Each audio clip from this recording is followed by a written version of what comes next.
Oh, we all love Bill Hader. He's hosting Turner Classic Movies Essentials Junior Showcase. Films air Sundays at 8 p.m. on TCM. Of course, we know Bill oh so well from SNL. Bill Hader, how you doing? Good, man. How are you? Good. Just fantastic. I got to tell you, we spent, I think, a couple of days talking about the Saturday Night Live finale this year. What a great show. Yeah, man, that was really insane. It was very emotional. Just thought Mick did a great job on the, not only obviously musically, but on the skits was just very good. Yeah, he was really funny. He took a lot of care in each character. He really, every rehearsal, everything, he was trying new things, trying to do different accents, and maybe it's more like this, or whatever. And so he took it very, very seriously, and I think it paid off. How tough was it getting the Californians down? That's one of our favorite skits, of course, and all too funny watching you crack up, by the way.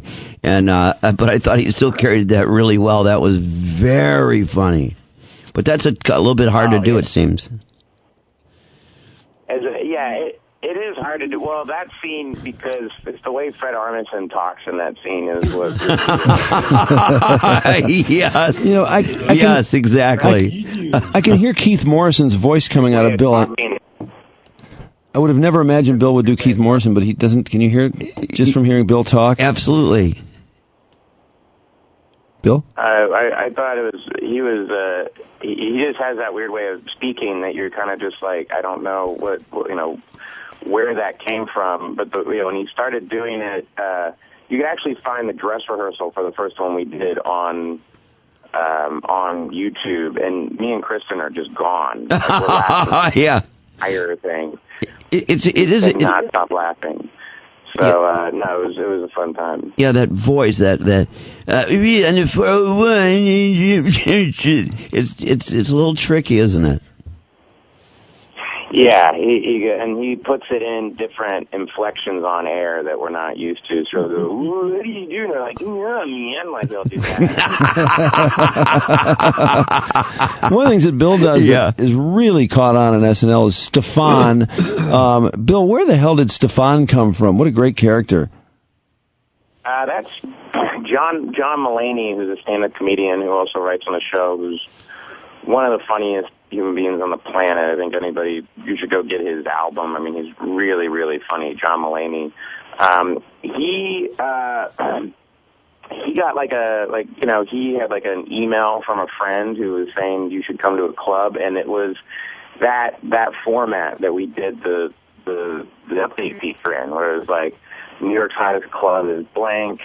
It has everything, blank, blank, blank, blank, blank, because it's that thing of when blank, blank, blank, that thing. And it was it was a version of that in this email. And then I had this guy who worked at a coffee shop in my neighborhood, and I would go, this barista, and I would go get coffee there every morning. And he was Stefan. I mean, that's the way he looked and sounded, and I would I would kind of draw him out, I would try to talk to him and see what's this guy's deal, and he was really funny, and so I was doing that in the office, and John had the other thing, and then John was a smart guy who said, hey, why don't we write it up and you do your coffee guy and my, and we'll have him saying all this stuff. Well, are they trying to make you laugh by screwing with the cue cards? Because that, Stefan, you can tell there's usually a couple times at least every time you do it where it looks like you're about to lose it. And I understand they're trying to screw with you with the cue cards. That's true, yeah. Well, John is so smart because it's not like it's a brand new joke. It's not like he'll change one word or he'll change one thing, but I know, and sometimes it's not even that funny when I tell people what it was, but I know how funny John thinks it is. Yeah. Laughing. A quick good example is we had a club promoter, his name was Amnesia Bernstein, which we thought, this is the first one he did it on, it was Amnesia Bernstein, and it didn't really, we did it at dress and didn't really get a laugh, and we were like, oh, and he goes, I'll change the club promoter's name, and I went, oh, okay. this is how it all started. And so I didn't ask him what he was going to change it to, or we didn't talk about it. We had no time. I was going up in like a couple of minutes, and he was like, I'll change that. And then I got up there, and he changed it to club promoter Gay Leota. And I completely lost. I was like, what? And so I think that got in his head, like, oh, well, now I'm going to do this every time. And then there's a thing with the dog with the draggers that he threw the dog with the short legs with the long wiener. Yeah, that was new. You can tell when I watched it back. You could tell I kind of like stopped for a second and go, wait, what's this? This is all new. Well, you gotta love the idea of a television show, sort of a talk show format where the one guest never gets on, and that would be Bill. Of course, she was Lindsey Buckingham. Do you think Lindsey Buckingham will he ever get to speak? No, I don't think he will. I mean, the coolest thing about doing that is they put him in there as such a random kind of like, you know, his best friend is Lindsey Buckingham, you know, of DeAndre Cole, the character that Kenan Thompson plays. And they are best friends. And so sometimes backstage before we go on, me and Kenan will start to like improvise stuff in character, and I'll be like, so you're gonna let me on this week, right? I'm gonna be able to say something. He's like, Lindsey, you're gonna tell your whole story, like just for our own benefit. It's just us backstage. I'm always amazed that you guys, you know, for example, you got was it Bill O'Reilly that came on there? And I'm gonna be able to say something. Like, Lindsey, you're gonna be able to say what you want. I'm like, I got a lot to say. I got a new album out. I have this. And he's like, Lindsey, it's gonna be great. And it just makes it that much funnier to us that then when we go out, he bumps me every time. Is it hard to get the Bill O'Reillys and people like that to come on and just sit there? I mean, I would think it'd be tough to explain that bit to somebody who hadn't seen it.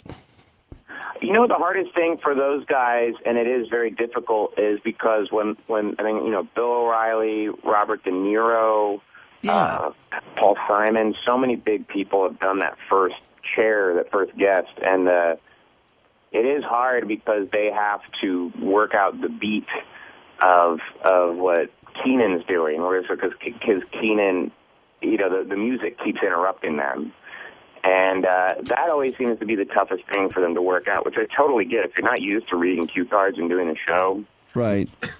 It could totally throw you. Paul Simon didn't even read the cue cards. He kind of just started talking. And we were up there, and I'm going, he's not reading the cue cards. And God, if it was me, I would have flipped out. But Kenan Thompson is like, he's the best. He's the best. And so Kenan just rolled with it, and I mean, it was beautiful. It was so cool to watch him work that out, you know. Yeah, I don't know why it seems kind of silly, but I always get a kick out of guys when they host these movie classics, or it really doesn't even have to be a movie classic, any kind of movie, because it's just kind of nice to have somebody who's in there before the commercials who appears to be watching the movie and, you know, maybe making a few jokes about it. But is that how you do it with the Turner Classics?